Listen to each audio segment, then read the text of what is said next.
గుమ్మడికాయ లోపల ఏవైతే గింజలున్నాయో దాన్ని చక్కగా మనమే తీసి కొంచెం ఎండబెట్టి ఒక 2, 3 రోజులు అట్లా దాన్ని మనం రెగ్యులర్‌గా తీసుకునే ఫుడ్‌లో తీసుకోవచ్చు.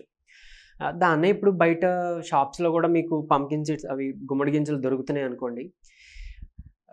నేనేమంటానంటే మనకి బూడిద గుమ్మడికాయ దొరికితే గనక ఆ గుమ్మడికాయ ఉన్న గుజ్జుని తీసి చక్కగా ఉదయాన్న బ్రేక్‌ఫాస్ట్ సమయంలో మీరు జ్యూస్ చేసుకొని తాగితే మీ వెయిట్ లాస్‌కి పనిచేస్తది.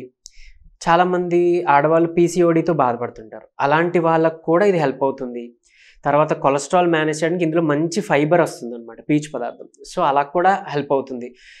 మీ పొట్ట కూడా నిండుగా అనిపిస్తుంది. ఆ జ్యూస్ ఒక గ్లాస్ పరగడుపున తీసుకుంటే చాలా చాలా శక్తినిస్తుంది. మీరు బెడ్ కాఫీ, బెడ్ టీ ఎవరైతే అలవాటున్నారో కొద్ది రోజులు అసలు ఈ బూడిద గుమ్మడికాయ రసం తాగి చూడండి, జ్యూస్ ఎంత మంచిగా ఉంటుందో.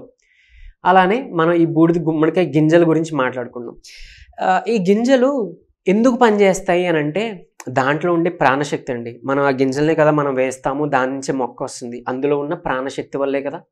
సో, ఆ ప్రాణశక్తి మనం కూడా వాడుకోవచ్చు. దాంట్లో ఉండే ఆరోగ్య గుణాలు ఏదైతే ఉన్నాయో అది మన ఒంటికి చాలా మంచిగా ఉపయోగపడతాయి. ఎలా? అందులో ఉండే ఒమేగా 3 ఫ్యాటీ యాసిడ్స్ అనేవి ఏవైతే ఉన్నాయో మన బ్రెయిన్ ఫంక్షనింగ్‌కి, తర్వాత మన మెదడు ఆరోగ్యానికి చాలా ఉపయోగం.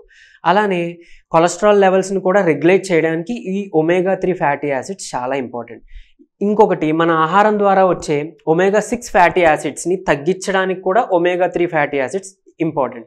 ఎందుకు అనంటే ఇవి ఎప్పుడు కూడా బ్యాలెన్స్‌లో ఉండాలండి. ఒమేగా 6 ఎక్కువైపోయి ఒమేగా 3 ఫ్యాటీ యాసిడ్స్ తక్కువైపోయినా కూడా మనకి చాలా కొన్ని రకాల క్యాన్సర్లు కూడా దారితీస్తుంది.